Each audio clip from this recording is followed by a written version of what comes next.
Hello and welcome to Immigration USA with Kathia Quiros. I am attorney Kathia Quiros. I am an immigration lawyer in the United States for the past 20 years. And I am here today to teach you about immigration laws, to teach you what are the news, and to answer your questions. So let's start from the beginning. Hold on one second. I'm trying to figure out how to do this. Here I go. Let me see. I am very new at doing this in English, so please bear with me. I am trying my very best. Here we go. Today, I want to talk to you about the top changes in this first month of the Trump administration. Many things have changed, but I want to talk about the most important things that have changed, and I have divided them in three big groups. The things that have changed outside the United States at the border, the things that have changed for immigrants inside the United States, and the things that are changing right now at the courts, because the courts are an integral part of immigration law, and they are ultimately the ones who decide when any change in the law in immigration is legal or not. So let's start from the border. What has changed in the last month during the Trump administration? What has changed for immigrants who are trying to come to the United States? Well, the most important change is that we no longer can apply for asylum at the border. So for the past many years, since the law of 1997 was enacted, people who would arrive at the border undocumented without a visa or with a visa could turn themselves in to a Customs and Border Patrol officer and apply for protection, request protection. And that type of protection is called asylum. Asylum is when you can apply for protection because you fear going back to your country and because you feel that you're being persecuted for your race, religion, your nationality, your origin, or because you are part of a political group and your government is not going to protect you. So up until the Trump administration, we were able to turn ourselves in and apply for protection. At that point, the Border Patrol would process the immigrant and then allow them inside the United States so they could go to see a judge. When an immigrant goes and sees a judge, it's because the immigrant is placed in deportation proceedings. And before the judge, the immigrant would be able to apply for asylum. This is no longer the case. Right now, people who are turning themselves at the border are being processed, are being detained, and then most likely they are being removed to their home countries. So asylum has practically ended at the border. And right now, the way to apply for asylum, it's only for people who entered the United States legally through a visa. So if you come with a tourist visa or a student visa or an investor's visa or a work visa, you still can apply for asylum inside the United States, but you no longer can apply for asylum at the border. So that is one of the major changes. The other change is that the border is practically closed because not only Customs and Border Patrol is working at the border, but also the military.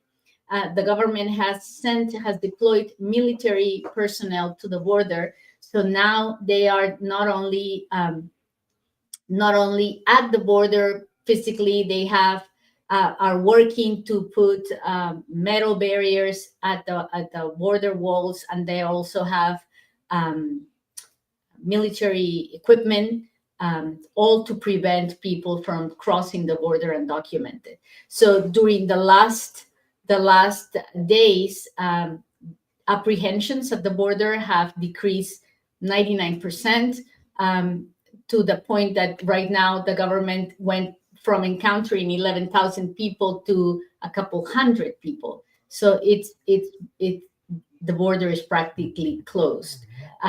Like I said, right now, if somebody is undocumented and encounters a border patrol officer, that person will be processed and most likely will be expedited, removed to their home country, or if they are allowed to see a judge, they will see the judge in detention. So those are the major changes at the border. A lot of civil organizations, pro-immigrant organizations, have filed lawsuits against the government because we believe it's a violation of human rights to cancel the ability to apply for asylum, but that it's right now at the courts, and the courts have to decide whether it is or not, or whether the government, the president, has the ability to stop all asylum applications from the border. Let's go to what is going on inside the United States, because I believe the hardest part is what is going on currently inside the United States. The amount of government, ICE is the unit of the Department of Homeland Security that is in charge of deportations inside the United States. And right now, the amount of deportations has, the amount of detentions has tripled, and the amount of deportations has doubled compared to the Biden administration.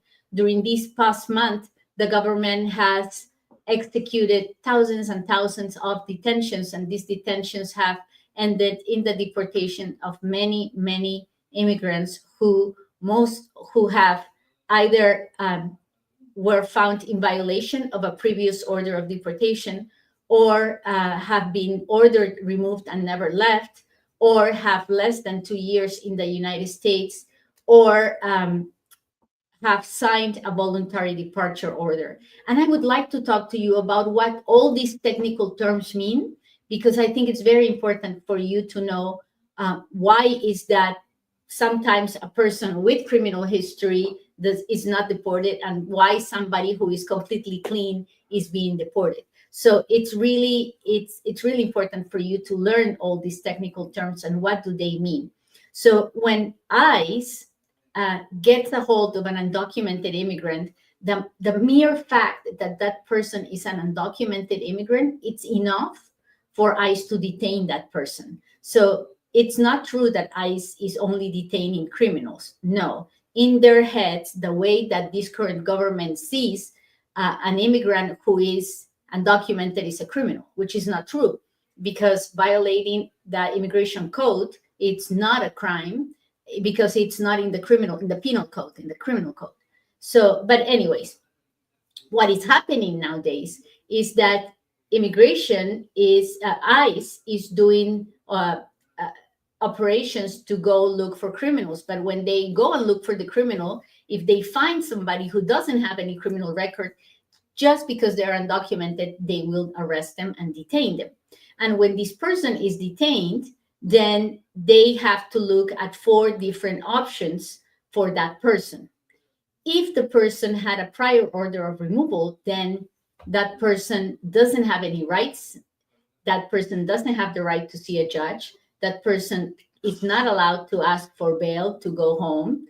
That person is subject to mandatory detention until the person is removed to their home country. So if you have a prior order of deportation, please take preventative measures, because if ICE gets a hold of you, we will not be able to obtain your release unless there is a motion to stay your deportation, which is extremely hard.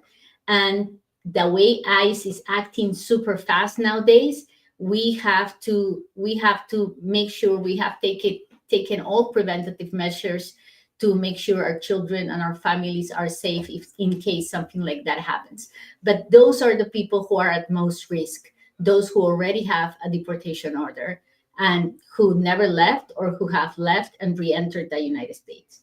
Now, if you have a criminal record and you have an aggravated felony, which is a very serious crime where the sentence is more than a year, but also now we have a new Laken Riley Act that says that if you committed a misdemeanor petty theft, a shoplifting, or a fraud crime, or somebody accused you of a fraud crime, or if you resisted a police officer, or injured a police officer, or if you committed any crime um, against a minor or a person, or you attacked somebody or you murdered somebody, then those people are subject to mandatory detention, even if you have a shoplifting crime.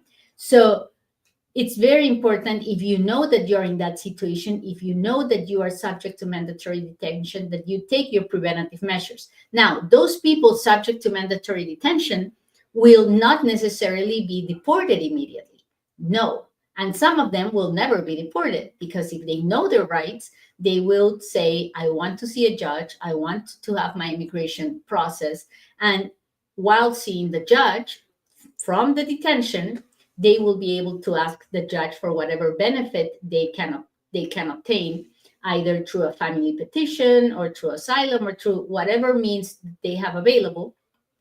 And some of them will not be deported. Some of them will receive an order of deportation from the judge, and they will be deported.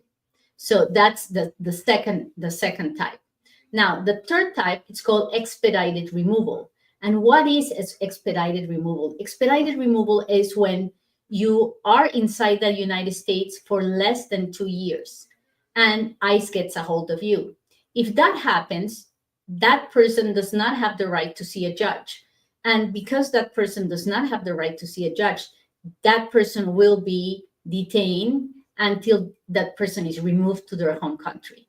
And we will not be able to obtain the release of that person or bail that person out to go see a judge. So all these three categories are at serious risk and should take preventative measures. And when I mean preventative measures, I'm talking about, if you have children in the United States, get power of attorneys so that you can protect them and make sure somebody will take care of them in the event that something happens to you.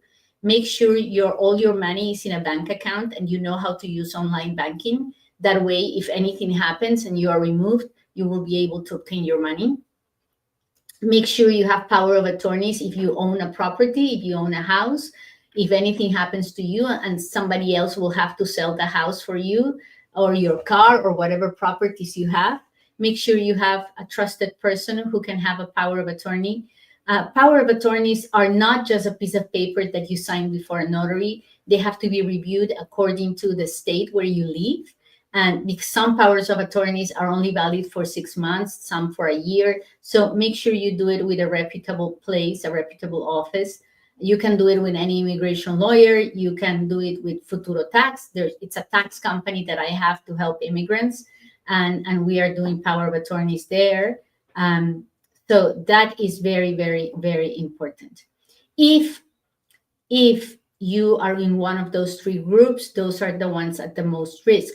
Now, how do you prove that you've been living in the United States for more than 2 years? Well, in your wallet, in your purse, you should always have documents that show that you have done something in the United States with a date that it's older than 2 years, because that will be very important to show the officer that you're entitled to a deportation process, that you have the right to ask for a judge. So now, what is the fourth group of people? The fourth group of people is where most immigrants are, which is when you don't have a criminal record, you have more than 2 years living in the United States. If that is your case and you encounter ICE, then you have rights and you should use your rights to avoid being deported. So number one is you should always give your name, but you don't have to talk anymore. You don't have to answer all the questions the immigration officer will ask. Why? Because you are entitled to defense. And so it's better to keep quiet and use the information in your advantage, doing whatever your lawyer tells you to do. So do not answer all the questions. Just give your real name, so that way that the lawyer and your family will be able to find you whenever they are looking for you. Number two, do not sign any document, because that immigration officer, the ICE officer, may tell you that it's best for you just to be deported and then you come back legally from outside, and it's not true. And so they will tell you that if you sign a document, they can help you out by taking you as fast as possible. That letter, it's called voluntary departure. You're basically asking the government to cancel your rights, to don't give you a deportation process, and to just take you back to your home country. Do not ever sign the voluntary departure document. Never, ever, because that is the worst mistake that you can do. Number three, we already said do not talk, do not sign. Always request your hearing, your audience with a judge. So I basically tell my clients, you just sit down and just say, I want to see a judge, I want to see a judge, I want to see a judge. Because the more you repeat you want to see a judge, the farther you are from being removed. Because if you're entitled to see a judge, they must put you in deportation proceedings. So remember, I want to see a judge, I want to see a judge, I want to see a judge. Number four, you are entitled to hire your own lawyer. The government is not going to provide you a defense lawyer, but you have the right to pay for your own lawyer. So they're going when the moment you say, I want to talk to my lawyer, they're going to let you make a phone call. So when you call, do not call the lawyer's office. Call the person that you know that is going to answer, which normally is a family member or your partner or your spouse or your kid, whoever that you know is going to answer the phone. That person will have to look for the lawyer, and then the lawyer will be able to contact ICE and see how is that they can help you. Okay, so those are your basic rights. You should know them, you should use them, and do not be afraid. Our immigrant communities in our immigrant communities, we are taught since we're very little that to be obedient and respectful. And it's true, with the ICE officers, we must be respectful, but we don't have to be obedient, because by being obedient, we are canceling our rights. And at this very moment, we really need to learn all of our rights, and we need to use them.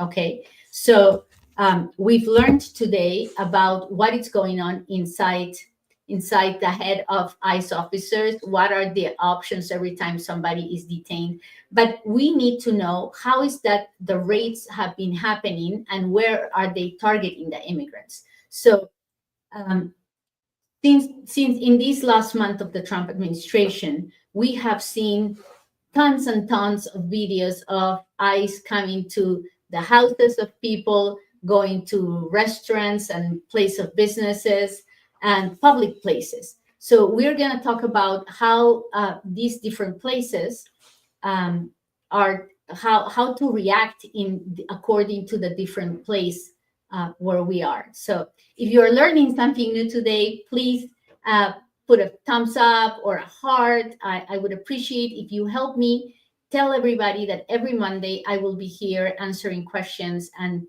telling you what has happened during the week in the immigration arena in English, because I'm already doing this in Spanish for many years and it's been a success and I'm very happy, but I feel like we really need to start working in English too. So if you like it, let me know. Well, what is going on with the rates? Well, immigration officers, ICE officers, and especially the Trump administration believed that they could arrest lots and lots of immigrants and they were going to be able to deport them all.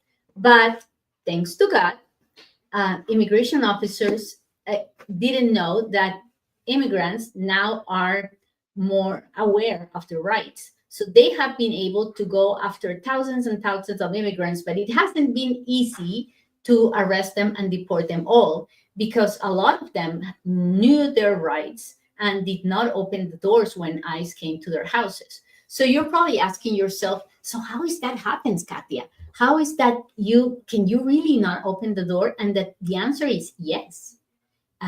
If you have to make sure that your door at your house is always closed, right? But it is true that you don't have to open the door even when there is a police officer on the other side of the door. It is possible for you to ask, who are you looking for? And if they say your name or the name of someone who is inside the house, then you are able to say, do you have a warrant? What is a warrant? A warrant is a document signed by a judge that says you, ICE, have permission from a court to go and arrest this person. So the more you ask for the warrant, the more you will realize that they don't ever go to the court and get the warrant. What they do is they get a paper from their own office that says we're looking for this person. And they try to trick you by making you believe that that is the warrant. But if you have heard me and you have learned this lesson, you will know that unless it has the signature of a judge, it's not valid. And if it's not valid, you are not to open the door. You are not to go out and turn yourself in. Now, if they have a real warrant, then at that point, my recommendation is that you open the door, leave, and close the door after you. So they are not entitled to come in your house or whatever it is that they were looking for you. So at that moment, you have to leave because they really have a warrant and they can, knock off the door. But as the door, it's a symbol of privacy, and you have the right to keep it closed, and you have the right to not open the door unless they have a warrant. Now, if for whatever reason they manage to get inside the house, then what do? Well, at that moment, they're going to ask you for your name. You give your name, and then you say, I'm going to remain silent. And if they detain you, then everything that we talked before applies. You don't talk, you ask for a judge, you ask for a lawyer, you don't sign any documents, and that way you preserve your rights. So it's very important that you learned the right to keep your door closed, that do not allow them to enter unless they have a warrant.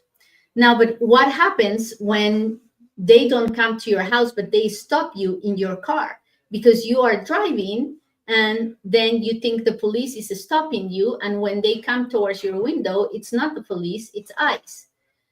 Well, at that very point, at that very moment, you have the right not to get out of the car, to close the window, and to ask to see the warrant. And if they don't have the warrant, then they cannot force you out of your car, because the door of your car is your right to privacy. And so it's harder when it's, and I have to admit, it's really hard when it's in your car because you're in a public place, you're in the middle of the street. Sometimes they stopped you at a gas station or at another public place. One of the changes during the Trump administration during this past month has been that now ICE is allowed anywhere they want. Before, during the Biden administration, they couldn't come into safe places, and we would call churches and courts and hospitals and schools safe places. We no longer have them. The government has said that they are going to walk wherever they want looking for a person. So when it's a public place, it's much harder to protect yourself from ICE.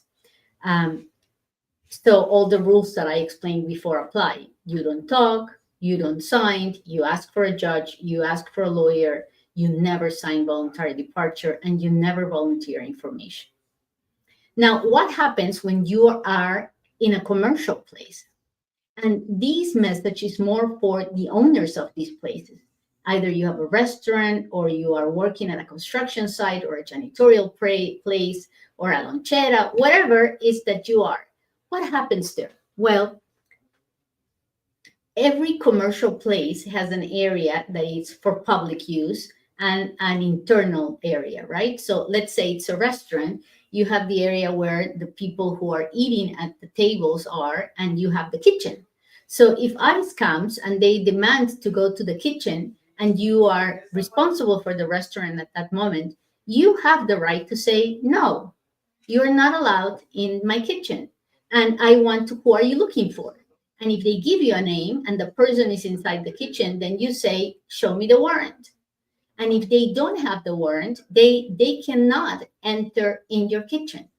And that is so important to know, because the last thing you want is to scare everybody around you, your patrons and your employees, because ICE decides to interrupt your regular course of business. So beware that you have rights. The same thing, um, at warehouses and at any place, at schools and churches and hospitals. If they come to a church, well, they can come to the office and they can ask for the person who is the receptionist, and the receptionist needs to know to say, who are you looking for? How can I help you? Do you have a warrant? Unless you have a warrant, I cannot let you in. So that is extremely important. And I wish we could share this information as much as possible so everybody, every owner of every business would know how to conduct themselves the right way to protect the public, to protect whoever is there, that it's of benefit to the business. So that is very important. And those are the three ways in which ICE is conducting raids during this past month: at looking for people at their homes, at in public areas, and at businesses. So the hardest places to protect are construction sites, janitorial places of work. I'm sorry, landscaping business and construction business, because those are in the outside, and it's harder to confine people and have an office setting. So those are the workers that are at the higher risk, and farms and agricultural places, all the places where they are in the open, those are the most at risk. So I just hope that whatever you're learning today with me will be of benefit for many, many people. Now, let's talk about what is going on in the courts, because during this past month, President Trump issued a lot of executive orders, and the Secretary of Department of Homeland Security, Ms. Noem, has issued also bunches of orders because they want to change the immigration world. And fortunately for them, they cannot do it just through executive orders or through memos or through orders, because even though they think they have all their power is good as long as it's legal, it's constitutional. And some of the things they want to do are not constitutional. So let me give you an example. President Trump, on the first day, issued an executive order to end birthright citizenship for the kids of immigrants. And unfortunately for him, the Constitution says that everybody that is born within the physical boundaries of the United States is a U.S. citizen. So he issued the executive order. He expressed what he wanted. He wants for kids of immigrant parents not to be U.S. citizens. But so far, 4 judges have stopped this executive order from becoming effective because they believe it's not constitutional. So those court processes are right now in process. And in the meantime, we should not be afraid, because it will really take an act of Congress to amend the Constitution to change the law that says that if you are born in the United States, you are a U.S. citizen, regardless of who your parents are. So can they really change the Constitution? Yes, they could. I mean, if Congress decides to do it, they can amend the Constitution and change the rules of who is and who is not a U.S. citizen. But is it going to happen this year? Most likely no, because that passing an amendment, it's really hard, and we first have to go through all the hurdles of the courts. Right now, that we are at the lowest level of the federal courts, the district court, and they are right now putting holds to these executive orders. So we have a long ways to go. In the meantime, if you know anybody that is pregnant and that is afraid that their kid will not be a U.S. citizen, please tell them to relax. Please tell them that this executive order, it's not valid and will not succeed in the courts. And so we have a long time to go. Now, in the meantime, then this other law passed, the Laken Riley Act. It's a law that passed as a statement of how much Americans disagree with criminal immigrants, and we all disagree with criminal immigrants, right? And but the problem is that this law has gone far and beyond the scope of what they were trying to do, because it now has ordered that people who have been accused, not even convicted, just accused of having committed a crime of fraud, could end up being subject to mandatory detention, which means we are going to detain you for being undocumented and we're going to keep you in detention. We're not going to let you pay bail and go out to your home and see a judge. We're going to keep you in detention only because somebody accused you of committing petty theft or shoplifting, or we found you guilty of shoplifting. So that's very serious. I think this law is not constitutional, even though Congress created it and President Trump signed it. We don't think it's constitutional because it doesn't require that someone has been found guilty, and I think that it's too much. It's way past what the Constitution said.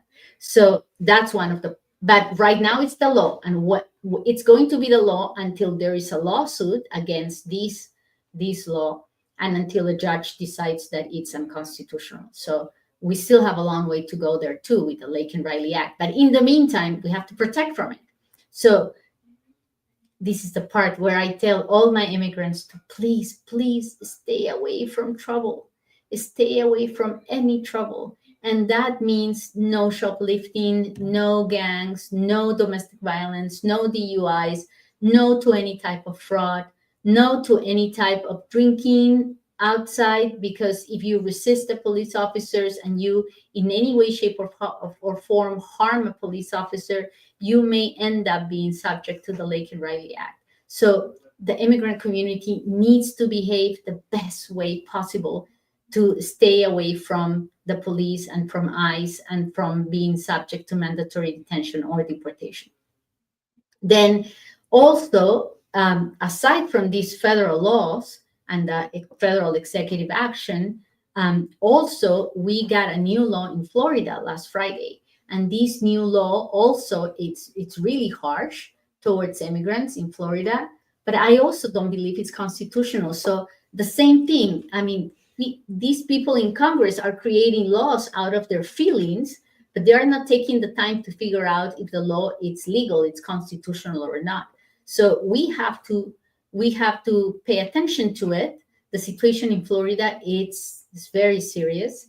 They are trying to remember when I said being undocumented is not a crime.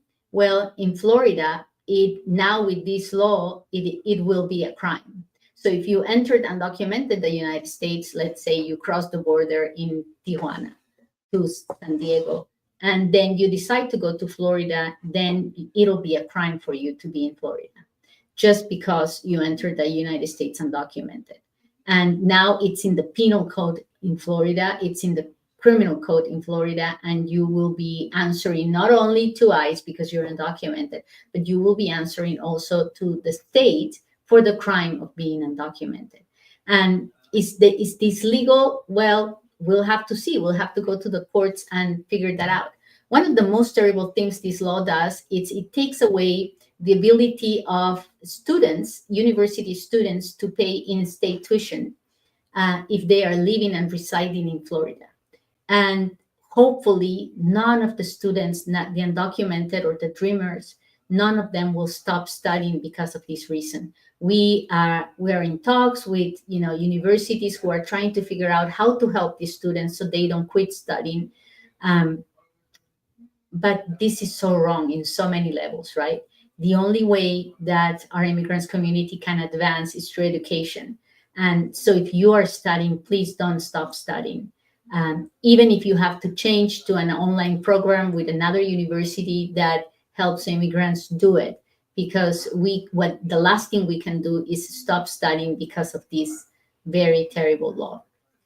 This law also has another part where it says that if you are convicted of murdering someone, killing, or if you are convicted of and you are sentenced to whatever years in prison. Well, if you're an immigrant, now you're subject to the death penalty. And that is also not legal. It's not constitutional. You cannot force somebody to the death penalty only because they're an immigrant. That's so wrong in so many levels. So again, this law is gonna go to the courts for sure, because it goes way beyond what the Constitution says. So, and then Kansas announced today that they are, same as Florida, they're going to let the police officers, law enforcement, state law enforcement, become ICE officers. And can they do that? Well, they think they can. I don't know if it's legal for um, state law enforcement to do the work of the federal government. And it will need a law of Congress to allow for that to happen. But right now, from what we know, only the federal government has the right to deport people. The police officers can help detain them, probably, can help figuring out if the person is undocumented or not, but the police officers cannot deport anyone. Only federal personnel can deport people. And for that reason, the government is asking several other agencies for help. So before, during the Biden administration, it was only ICE who could go out and look for immigrants to deport them. Right now, you will see that there are raids conducted by the FBI, the DEA, and last week, Secretary Noem was asking for the IRS to get involved. Now, a lot of people freaked out and said, oh my God, now I'm not doing my taxes. No, that's wrong. You should do your taxes. You should do your taxes, because the day you are able to apply for your green card, one of the first things they're going to want to check is that you're paying your taxes. So do not stop from paying your taxes. What the secretary is trying to do is get IRS auditors to audit businesses who employ undocumented immigrants. Why? Why go that way? Well, because you see, in the United States, people who don't have legal documents and work, they still pay taxes in the United States. Some people think that because we work and the people work undocumented, they don't pay taxes. And you and I know that that's not true. People who work undocumented in the United States obtain an IT number to be able to pay taxes.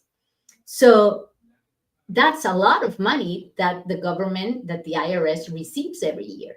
So when they created the IT number, they created a special clause that says that the IRS cannot provide that information to ICE or to the Department of Homeland Security. And so now they cannot go against that, right? So that's why what they're trying to do is audit not employees, but employers. And so the employers will provide the information to the Department of Homeland Security, to ICE. We'll see what's going to happen. But in the meantime, if you're afraid that ICE can get a hold of you, well, one of the very first things you can do is obtain your LexisNexis report, because that's the report that ICE will use when they are looking for someone. If you don't have a criminal record, then your chances of them looking for you are very slim at the moment. Right now, they are going after people with criminal records or with prior order of deportation. But they are getting the LexisNexis report to find out what's the address of that person. So if you can obtain that, then by all means do it. At the firm where I am working, where I work, we are helping our clients with their LexisNexis reports. We are helping our clients with the power of attorneys. We are trying to do everything we can to help our clients. So those are good sources of information. Let me see if I have any questions I